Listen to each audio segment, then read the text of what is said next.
Place à la chronique culture de ce journal, c'est avec Estelle Martin. Et pour commencer ce soir, le Festival international de la BD d'Angoulême, une 42e édition dédiée à Charlie Hebdo avec déjà cette grande exposition au musée de la bande dessinée. Regardez.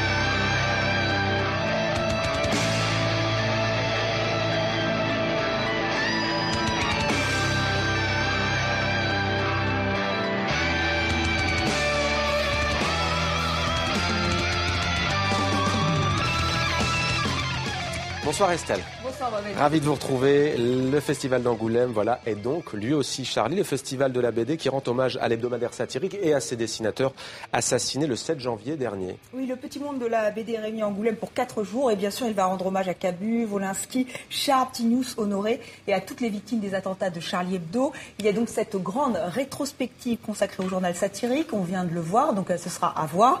Une bannière a été déployée sur la façade de l'hôtel de ville dans la matinée et surtout les unes de Charlie Hebdo les plus emblématiques, elles s'affichent dans toute la ville.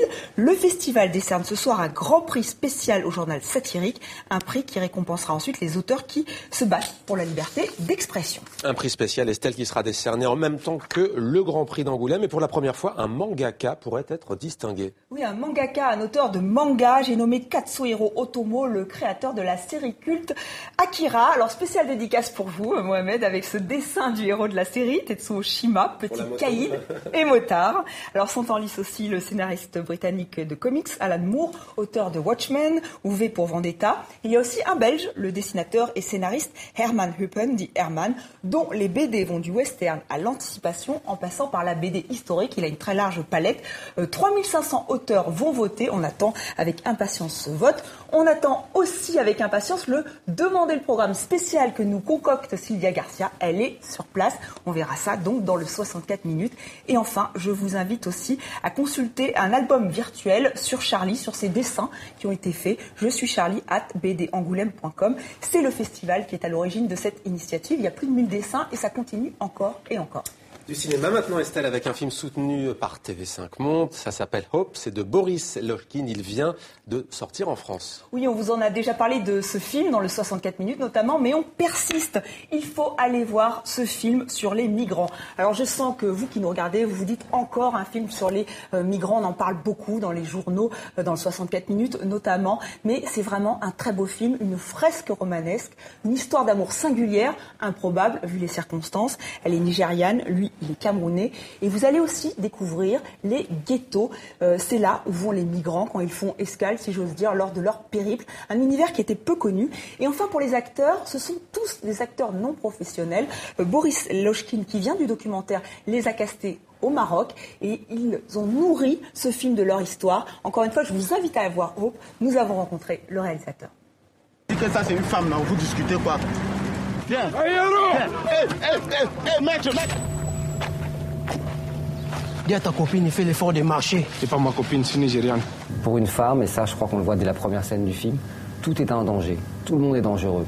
Si j'avais besoin d'une femme, j'ai resté au Cameroun, tranquille. C'était une évidence pour moi que le film peut raconter que ça. Qu'est-ce qui va arriver à cette femme? Et, puisque je suis un homme, donc mon point de vue reste masculin, qu'est-ce qu'un homme peut faire pour elle?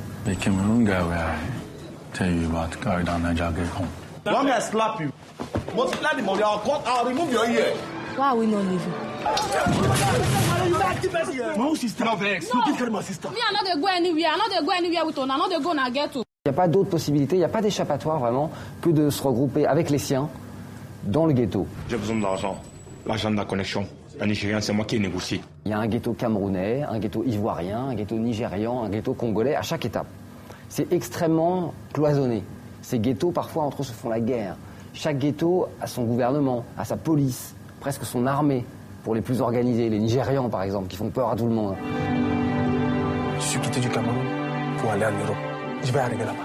Il faut aller du côté de ces gens, du Sud, qui se battent pour remonter au Nord et qui vivent vraiment des aventures d'une dimension épique dont on a un peu perdu le caractère chez nous. Il faut courir ce jour-là pour ne plus jamais courir de toute ta vie. tu sais que tu es arrivé là où tu partais. La terre promise. Estelle, vous m'avez convaincu. Le réalisateur aussi, je vais aller le voir ce week-end sans doute. Merci à vous, Estelle. Merci Mohamed, je vais essayer de me retrouver une voix.